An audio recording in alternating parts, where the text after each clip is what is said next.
So over here, you can see that I have this particular information right here in paragraph format from Wikipedia about Microsoft Office. But let's say I want this particular content as points. In that case, you can go around onto Qwen and paste it out and simply say, give me this information as 15 points right here, just like this.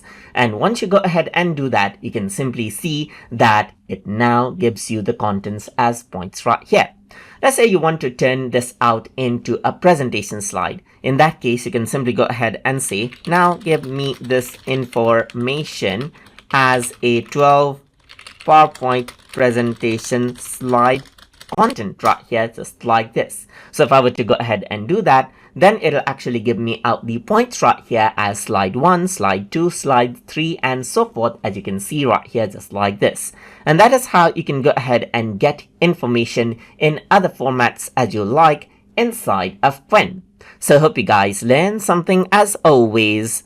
And as always, please like, comment, share, and subscribe.